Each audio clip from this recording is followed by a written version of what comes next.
Hello guys, स्वागत है आपका अपना यूट्यूब चैनल भारत एकेडमी में।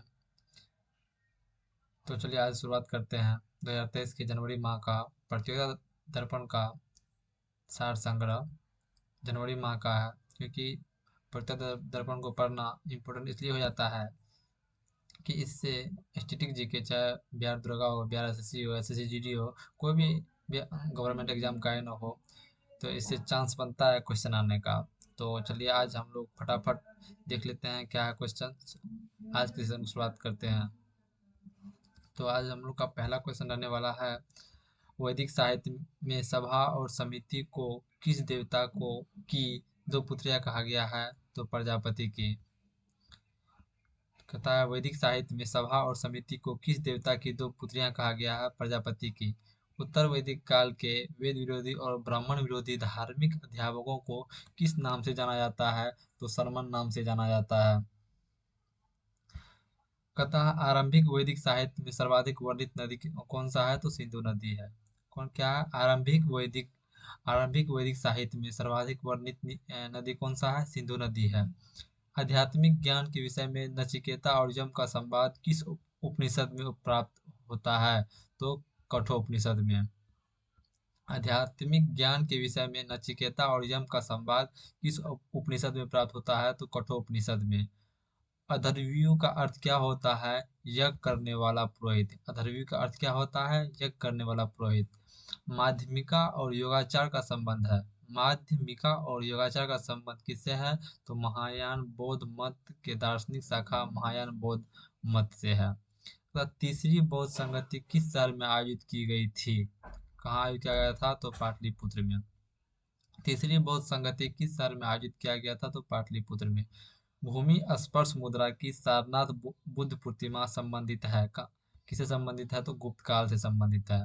भूमि स्पर्श मुद्रा की सारनाथ बुद्ध प्रतिमा संबंधित है तो गुप्त काल से संबंधित है। कहता है सल्तनत वंश की विशालतम स्थायी सेना किस विशाल अस्थायी सेना जिसका भुगतान सीधा राय द्वारा किया जाता था तो बनाई थी किसने बनाया था? तो अलाउद्दीन खिलजी ने बनाया था।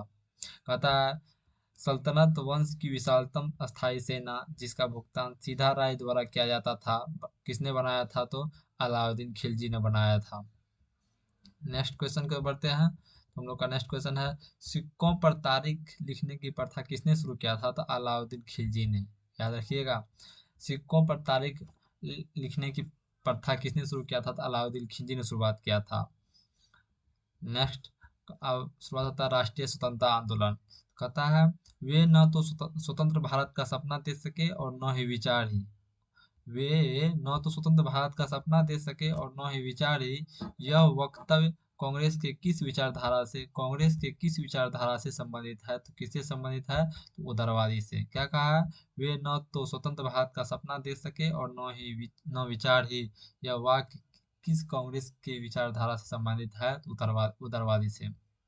अतः कांग्रेस मंच से स्वराज शब्द का उद्घोष कब हुआ था? तो 1906 ईस्वी कलकत्ता अधिवेशन में हुआ था।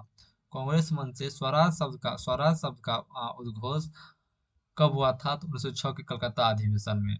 स्वतंत्रता हमारे जीवन का लक्ष्य है और हिंदू धर्म हमारे इस उद्देश्य की पूर्ति में सहायक होगा। यह कथन किसका है? तो अरविंद घोष का है। कहता है स्वतंत्रता हमारे जीवन का लक्ष्य है और हिंदू धर्म ही हमारे इस उद्देश्य की पूर्ति में सहायक होगा। यह कथन किसका है? तो अरविंद घोष का है। होम रूल आंदोलन के प्रचार के लिए श्रीमती एनी बेसेंट के समाचार पत्र कौन थे? तो न्यू इंडिया और कॉमनवेल्थ थे। होम रूल आंदोलन के प्रचार के लिए श्रीमती एनी बेसेंट के समाचार पत्र कौन था? तो न्यू इंडिया और कॉमनवेल्थ था। नेक्स्ट, मैं तो एक भारतीय टमटम हूँ जिसका तात्पर्य सोते हुए भारतीयों को जगाना है। यह कथन किसका है? तो एनी बेसेंट का है। मैं तो एक भारतीय टमटम हूँ जिसका कार्य सोते हुए भारतीयों को जगाना है। यह कथन किसका है? तो एनी बेसेंट का है। नेक्स्ट बढ़ते हैं। कहता है मेरे लिए धर्म के बिना राजनीति एक मृत्यु जाल के समान है क्योंकि यह आत्मा को मार देता है। यह कथन किसका है? तो महात्मा गांधी का है। कहता है मेरे लिए धर्म के बिना राजनीति एक मृत्यु जाल के समान है, क्योंकि यह आत्मा को मार देता है। किसने कहा था, किसका कथन है, तो महात्मा गांधी का कथन है। The story of the integration of the Indian status क्या है, the story of the integration of the Indian status किसने लिखी थी, तो किसने लिखा था, तो कृष्ण मेनन ने लिखा था। कि, किस विद्रोह को बंकिम चंद्र चटर्जी ने अपना उपन्यास आनंद मठ में उल्लेख करके प्रसिद्ध किया, तो सन्यासी विद्रोह को। कहता है किस विद्रोह को बंकिम चंद्र चटर्जी ने अपने उपन्यास आनंद मठ में उल्लेख करके, यानी उसमें दर्शा करके प्रसिद्ध किया, तो कौन सा विद्रोह था, तो सन्यासी विद्रोह था हमारा। कहता है 1946 में बनी अंतरिम सरकार में राजेंद्र प्रसाद के पास कौन सा विभाग था, तो खाद्य और कृषि विभाग था। कहता 1946 में बनी अंतरिम सरकार में राजेंद्र प्रसाद के पास कौन सा विभाग था, तो खाद्य कृषि विभाग था।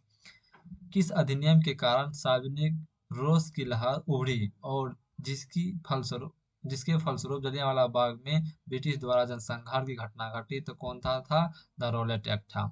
किस अधिनियम के कारण सार्वजनिक रोष की लहर उभरी जिसके फलस्वरूप जलियांवाला बाग में ब्रिटिश द्वारा जनसंहार की घटना घटा, तो कौन था, तो द रॉलेट एक्ट के कारण ही जलियांवाला बाग में वो नरसंहार का घटना घटा था। नेक्स्ट की ओर बढ़ते हैं। कहता अब स्टार्ट होता है भारतीय राज्य व्यवस्था एवं संविधान। भारतीय संविधान किस प्रकार की नागरिकता प्रदान करता है। हमारा जो भारतीय संविधान है तो किस प्रकार का नागरिकता प्रदान करता है, तो एकल नागरिकता प्रदान करता है। किस संविधान की प्रस्तावना में संशोधन किया गया। कहता है कि संविधान की प्रस्तावना में संशोधन किया गया था, तो कौन था, 42वां संविधान संशोधन 1976 में जो संशोधन हुआ था हमारे संविधान में, तो प्रस्तावना में संशोधन किया गया था। कौन सा संशोधन था, 42वां संशोधन था। भारत में राष्ट्रपति का चुनाव अनुपातिक प्रतिनिधित्व प्रणाली के आधार पर एकल संक्रमणीय मतदान द्वारा होता है। अनुपातिक प्रतिनिधित्व प्रणाली तथा एकल संक्रमणीय मतदान का क्या तात्पर्य है, तो सभी विधानसभाओं के निर्वाचित सदस्यों के मत तथा संसद के निर्वाचित सदस्यों के मत आपस में बराबर हो, यह अनुपातिक प्रतिनिधित्व प्रणाली कहलाता है। तथा एकल संक्रमणीय मत का तात्पर्य है कि मतदान वरीयता क्रम में दिया जाए। नेक्स्ट की ओर बढ़ते हैं। कहता भारत में लोकसभा में पहला अविश्वास प्रस्ताव कब आया। भारत में जो अविश्वास प्रस्ताव लाया गया था तो पहला कब आया था, 1963 में। किसके खिलाफ, नेहरू जी के खिलाफ, सरकार के खिलाफ आया था, जो जिसमें नेहरू जी को 62 मत मिला था और विपक्ष को कितना मत मिला था, तो 347 वोट मिला था।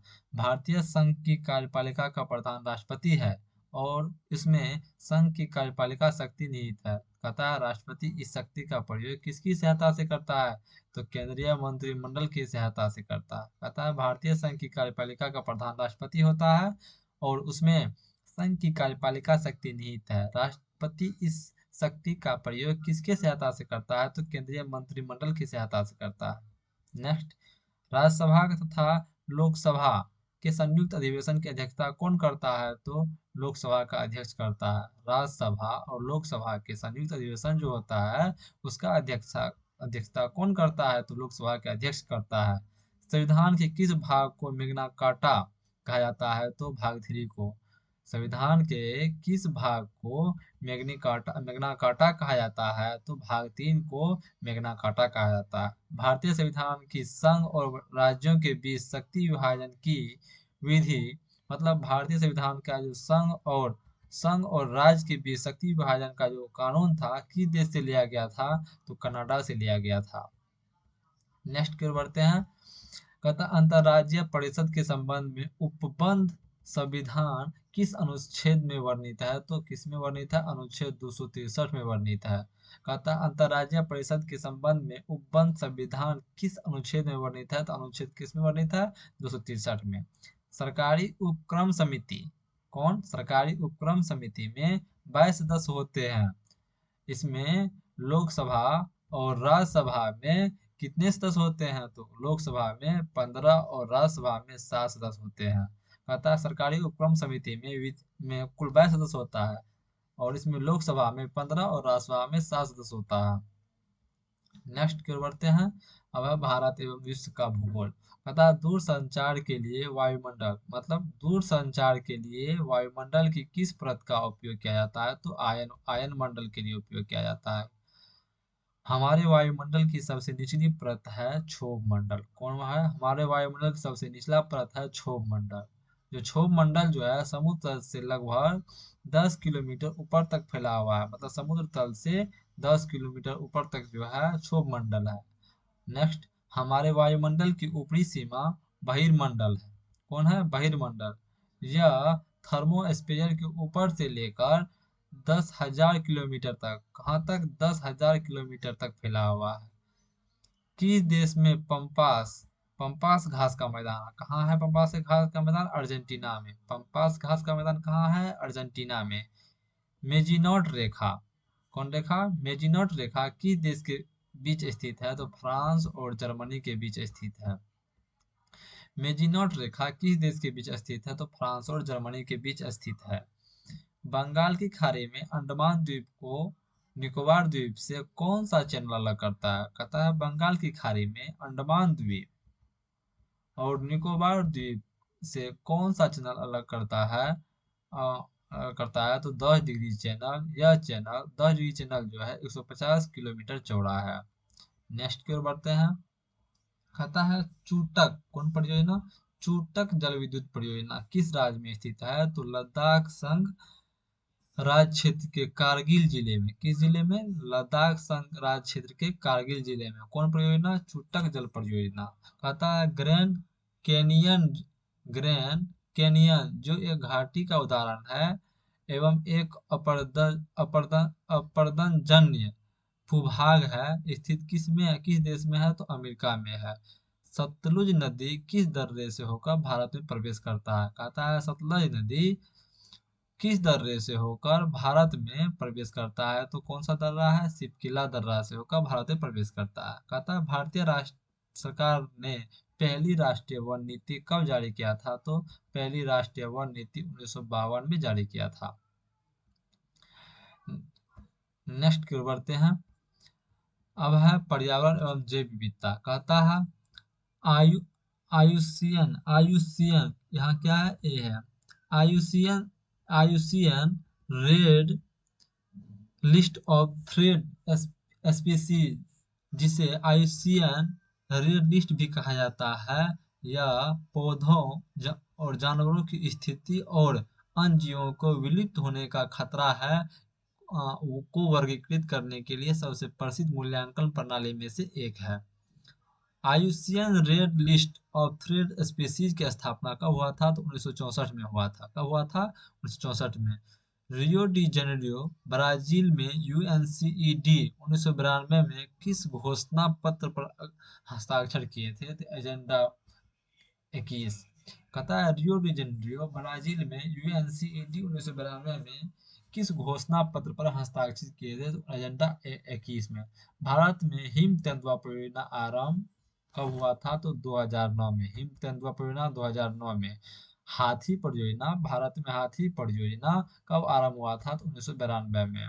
डॉल्फिन परियोजना कब आरंभ हुआ था? तो 1997 में। कब आरंभ हुआ था? तो 1997 में। वर्ल्ड वाइल्ड लाइफ फंड 1961 में स्थापित एक अंतर्राष्ट्रीय गैर सरकारी संगठन है और इसका मुख्यालय स्विट्जरलैंड के ग्लैंड में है। इसका उद्देश्य है पर्यावरण पर मानव प्रभाव को संरक्षित और कम करना। कहता वर्ल्ड वाइल्ड लाइफ फंड 1961 में स्थापित एक अंतर्राष्ट्रीय गैर सरकारी संगठन है और इसका मुख्यालय स्विट्जरलैंड के ग्लैंड में इसका है। इसका उद्देश्य पर्यावरण पर मानव प्रभाव को संरक्षित और कम करना है। नेक्स्ट नेक्स्ट है living plan living living planet report प्रकाशित करता है वर्ल्ड वाइड फंड को। लिविंग प्लानेट किसको रिपोर्ट प्रकाशित करता है? तो वर्ल्ड वाइड फंड रिपोर्ट प्रकाशित करता है। एक पारितंत्र में प्रत्येक प्रजाति की विशिष्ट कार्यात्मक भूमिका को क्या कहा जाता है? तो निकेत कहा जाता है। एक पारतंत्र के लिए निकेत शब्द का प्रयोग किसने किया था? तो ग्रिनल्स ने 1971 में किया था। पारतंत्र के लिए निकेत शब्द का प्रयोग प्रथम प्रयोग किसने किया था? तो ग्रिनल्स ने किया था। अब आते हैं भारत की राज्य व्यवस्था। कहता है भारत की सरकार की आशा योजना किस प्रमुख कार्यक्रम से संबंधित है? तो राष्ट्रीय ग्रामीण स्वास्थ्य मिशन से। कहता भारत की सरकार की आशा योजना किस प्रमुख कार्यक्रम से संबंधित है? तो राष्ट्रीय ग्रामीण स्वास्थ्य मिशन से। आत्मनिर्भरता किस पंचवर्षीय योजना का उद्देश्य था? तो चौथी। आत्मनिर्भरता किस पंचवर्षीय योजना का उद्देश्य था? तो चौथी पंचवर्षीय योजना। यह 1 अप्रैल 1969 से 31 मार्च 1974 तक चली थी। कहता है कुटीर ज्योति योजना संबंधित किससे है? तो ग्रामीण क्षेत्रों में गरीबी रेखा से नीचे जीवन यापन करने वाले परिवारों को विद्युत सुविधा उपलब्ध कराने से संबंधित है। कहता वर्ल्ड डेवलपमेंट रिपोर्ट किसका वार्षिक प्रकाशन है? तो अंतर्राष्ट्रीय पुनर्निर्माण और विकास बैंक का। वर्ल्ड डेवलपमेंट रिपोर्ट किसका वार्षिक प्रकाशन है? तो अंतर्राष्ट्रीय पुनर्निर्माण और विकास बैंक का। नेक्स्ट, यदि रुपये की कीमत में कमी हो तो अर्थशास्त्र की भाषा में उसे क्या कहा जाता है? तो मूल्यह्रास कहा जाता है। यदि रुपये की कीमत में कमी हो तो अर्थशास्त्र की भाषा में उसे क्या कहा जाता है? तो मूल्यह्रास कहा जाता है। मानव विकास सूचकांक का आधार क्या है? तो स्वास्थ्य और शिक्षा जीवन स्तर है। मानव विकास सूचकांक का आधार क्या है? स्वास्थ्य और शिक्षा जीवन स्तर है। अतः संयुक्त राष्ट्र विकास कार्यक्रम की मानव विकास रिपोर्ट की तर्ज पर भारत की पहली मानव विकास रिपोर्ट कब जारी किया गया था? तो अप्रैल 2002 में जारी किया गया था। नेक्स्ट की ओर बढ़ते हैं। हमारा नेक्स्ट है सरकारी खर्च में वृद्धि के कारण निजी उपभोक्ता या निवेश में होने वाली किसी भी कमी को कहा जाता है ह्रासकारी प्रभाव। क्या कहा जाता है? तो ह्रासकारी प्रभाव। अतः अल्प विकसित देशों में गरीबी का मुख्य कारण है आय में असमानता। क्या है? आय में असमानता। अतः हरित सूचकांक किसके द्वारा विकसित किया गया था? हरित सूचकांक संयुक्त राष्ट्र पर्यावरण कार्यक्रम के द्वारा विकसित किया गया था। नेक्स्ट हमारा समान विज्ञान और तकनीकी। पीसा की ऐतिहासिक मीनार तिरछी होते हुए भी नहीं गिरती है, क्यों? क्योंकि इसके गुरुत्व केंद्र से जाने वाली ऊर्ध्वाधर रेखा आधार से होकर जाती है। बर्नौली प्रमेय आधारित किससे है? ऊर्जा संरक्षण से। बर्नौली प्रमेय किससे संबंधित है? ऊर्जा संरक्षण से। एक अंतरिक्ष यात्री पृथ्वी तल की तुलना में चंद्र तल पर अधिक ऊंची छलांग लगाता है क्योंकि चंद्र तल पर गुरुत्वाकर्षण बल पृथ्वी की तुलना में अत्यल्प है। रॉकेट किस सिद्धांत पर कार्य करता है? तो न्यूटन के तृतीय नियम पर कार्य करता है। रॉकेट किस सिद्धांत पर कार्य करता है? तो न्यूटन के तृतीय नियम पर काम करता है। कहता किसी पिंड की गतिज और स्थितिज ऊर्जा उसकी डैश ऊर्जा के घटक हैं यांत्रिक ऊर्जा की। मतलब कहता है किसी पिंड की गतिज और स्थिति ऊर्जा उसकी डैश ऊर्जा के घटक है तो यांत्रिक ऊर्जा के। ध्वनि डैश से यात्रा नहीं करती है तो किससे नहीं करते हैं? तो निर्वात से। कहता निम्न तापमान किसके द्वारा मापा जाता है? तो अल्कोहल थर्मामीटर द्वारा। किससे? अल्कोहल थर्मामीटर द्वारा। यदि किसी राशि में परिमाण एवं दिशा दोनों निहित है तो उसे क्या कहा जाता है? तो सदिश राशि कहा जाता है। कहता है एक थर्मल पावर स्टेशन में कोयले की किस ऊर्जा को विद्युत ऊर्जा में परिवर्तित किया जाता है? कोयले की रासायनिक ऊर्जा को। कहता एक थर्मल पावर स्टेशन में कोयले की किस ऊर्जा को विद्युत ऊर्जा में परिवर्तित किया जाता है? तो कोयले की रासायनिक ऊर्जा को। नेक्स्ट कहता है किसी द्रव में डूबी हुई वस्तु पर ऊपर की ओर जो बल कार्य करता है उसे क्या कहते हैं? उत्प्लावन बल। अब आया है शिक्षा और बाल मनोविज्ञान। कहता है परिवार सामाजिक जीवन की प्रथम पाठशाला। कहता है परिवार सामाजिक जीवन की प्रथम पाठशाला है। किसने कहा था? तो अरस्तु ने कहा था। राष्ट्रीय जीवन में शिक्षा का कार्य क्या है? तो राष्ट्रीय जीवन में शिक्षा का कार्य है राष्ट्रीय एकता का विकास करना। राष्ट्रीय जीवन में शिक्षा का कार्य है राष्ट्रीय एकता का विकास करना। कहता है गेस्टाल गेस्टाल्टवादियों में अधिगम का कौन सा सिद्धांत दिया दिया तो अंतर्दृष्टि का सिद्धांत दिया। कहता मनोविज्ञान की प्रथम प्रयोगशाला कब स्थापित हुई थी तो 1879 ईस्वी में जर्मनी में हुआ था। कहता मनोविज्ञान की प्रथम प्रयोगशाला कहाँ स्थापित हुआ था तो 1839 ईस्वी में हुआ था। नेक्स्ट कहता है बुद्धि कार्य करने की एक विधि है। बुद्धि कार्य करने की एक विधि है, यह किसका कथन है तो वुड वर्थ का कथन है। कहता है किंडरगार्टन शिक्षण पद्धति का विकास किसने किया था तो फ्रोबेल ने किया था। किंडरगार्टन का शिक्षण पद्धति का विकास किसने किया था तो फ्रोबेल ने किया था। कहता है दोहराने की प्रवृत्ति किस अवस्था में होती है तो शेषवा अवस्था में होती है। शेषवा अवस्था में होती है। शिक्षा को मनुष्य और संपूर्ण समाज का निर्माण करना चाहिए। शिक्षा को मनुष्य और संपूर्ण समाज का निर्माण करना चाहिए, यह किसका कथन है तो डॉक्टर राधाकृष्णन का कथन है। कहता है बालकों के प्रयास की इच्छा जीवित रखिए, यह किसका कथन है तो जेम्स का कथन है। बुद्धि की इकाई बुद्धि की इकाई सिद्धांत किसके प्रतिपादक है तो एस्टर्न एवं जॉनसन का प्रतिपादक है। बुद्धि की इकाई किसके इकाई सिद्धांत किसके प्रतिपादक है तो एस्टर्न एवं जॉनसन का प्रतिपादक है। नेक्स्ट अब आया है संप्रेषण और संचार। कहता है इनकोडिंग चैनल एवं डिकोडिंग किस सिद्धांत के बुनियादी घातक है तो संचार सिद्धांत के बुनियादी घातक है। संचार संचार प्रक्रिया में कौन सा चरण सबसे पहले आता है तो कूट लेखन आता है। संचार प्रक्रिया में कौन सा चरण सबसे पहले आता है तो कूट लेखन आता है। वह कौन सा कौशल है वह कौन सा कौशल है जो अंतः क्रिया एवं संप्रेषण को सुगम बनाता है तो सामाजिक कौशल है। किस समूह या संगठन में स्वप्रेषण की प्रमुख प्रकार है। किस समूह या संगठन में स्वप्रेषण के प्रमुख कार्य हैं तो सदस्यों के व्यवहार को नियंत्रित करना, भावनाओं को संवेगात्मक अभिव्यक्ति का अवसर प्रदान करना, अभिप्रेरणा को बढ़ावा देना, निर्णय लेने का सहज बनाना। ज्यादा वैयक्तिक होना किस प्रकार का संप्रेषण माध्यम है नकारात्मक संप्रेषण का माध्यम है। नेक्स्ट की ओर बढ़ते हैं। कहता है जन प्रवाद संप्रेषण की विशेषता क्या है। समूह सदस्यों की सामाजिक आवश्यकताओं को संतुष्ट करने का उद्यत, किसी भी दिशा में जाने की छूट, शामिल लोगों के स्वहितों को पूरा करने के लिए व्यापक रूप प्रयुक्त करना। नेक्स्ट को बढ़ते हैं। कहता प्रशासनिक व्यवहार के अंतर्गत निर्देशन जारी रखना किस प्रकार का संप्रेषण है तो अधोगामी संप्रेषण है। कहता है नेक्स्ट जटिल समस्याओं की स्थिति में समूह निष्पादन उच्चतर होता है। जटिल समस्याओं की स्थिति में समूह निष्पादन उच्चतर होता है यह समस्योन्मुख नेटवर्क में है।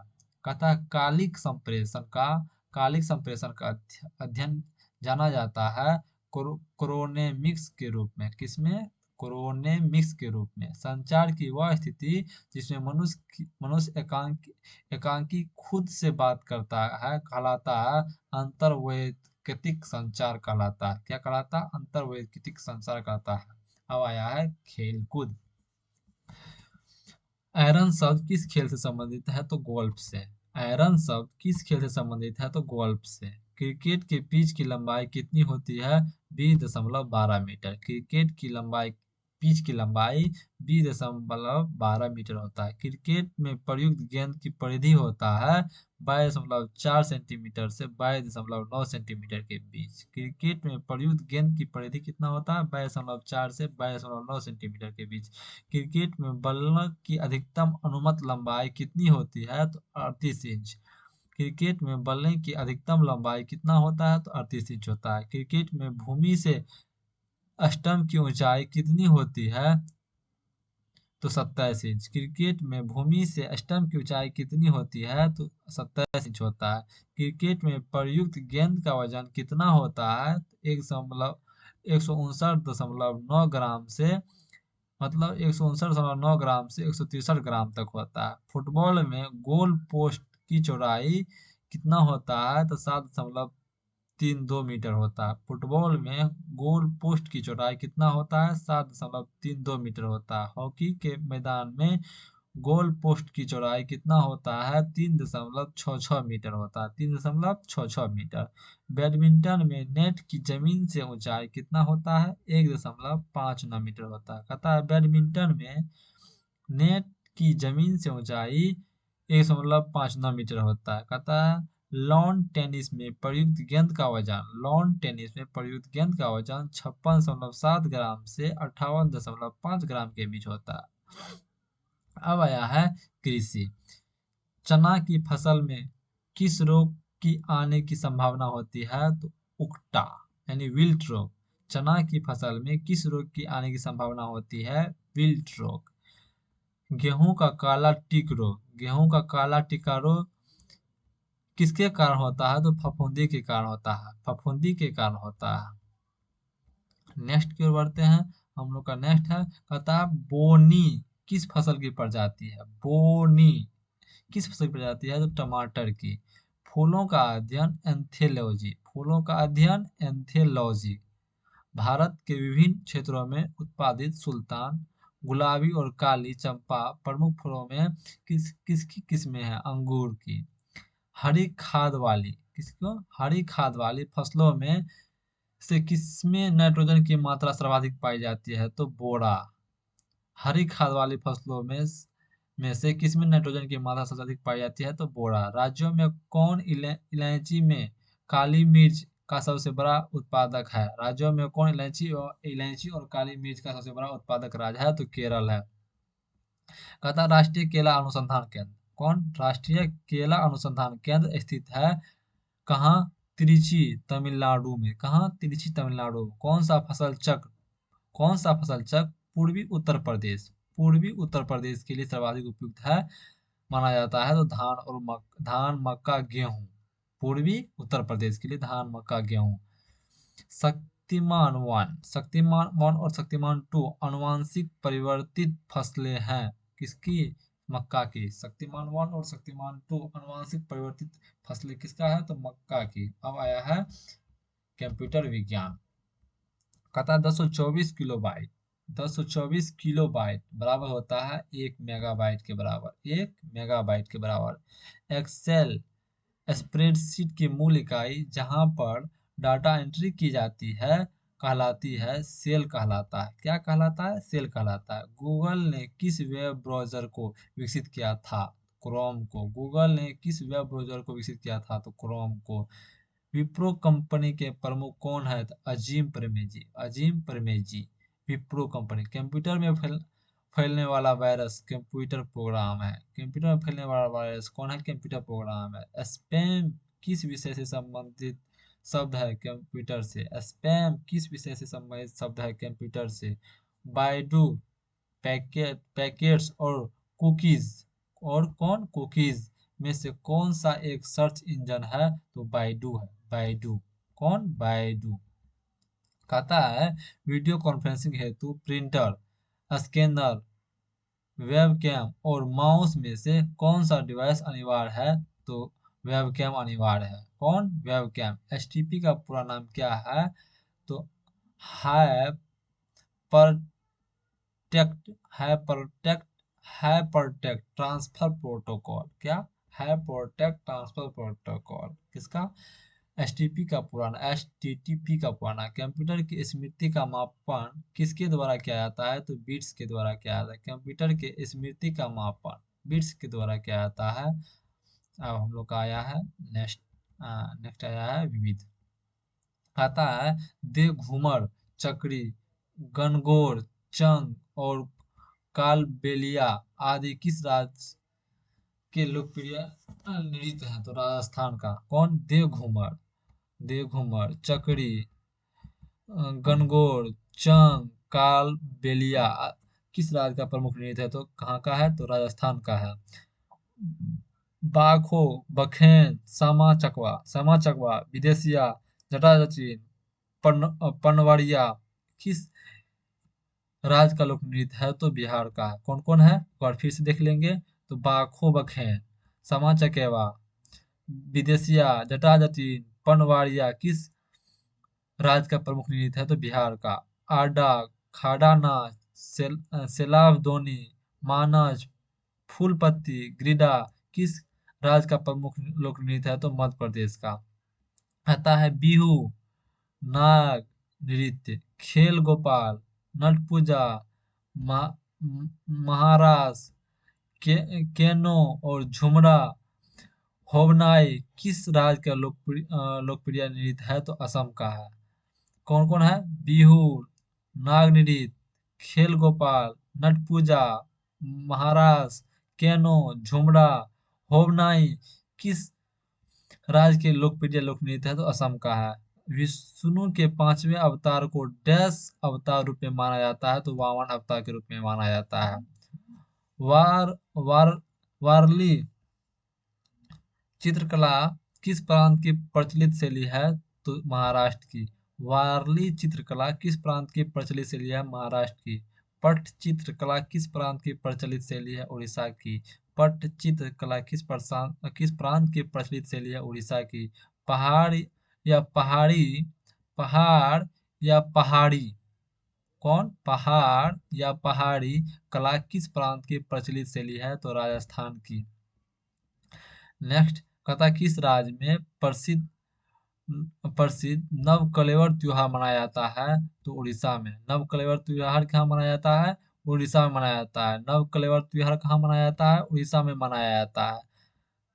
गड़िया पूजा, खार्ची उत्सव, नीरमहल उत्सव किस प्रांत का त्योहार है? तो त्रिपुरा का। कौन कौन देख लेंगे फिर से? गड़िया पूजा, खार्ची उत्सव, नीरमहल उत्सव आदि किस प्रांत का त्योहार है? तो त्रिपुरा का है। तो 2023 का जनवरी माह का प्रतियोगिता दर्पण का सार संग्रह बस यहीं तक है। यदि आप लोग कमेंट में जरूर बताइएगा कि जनवरी माह का करंट चाहिए प्रतियोगिता दर्पण का, तो कमेंट करके जरूर बताइएगा। धन्यवाद। जय हिंद।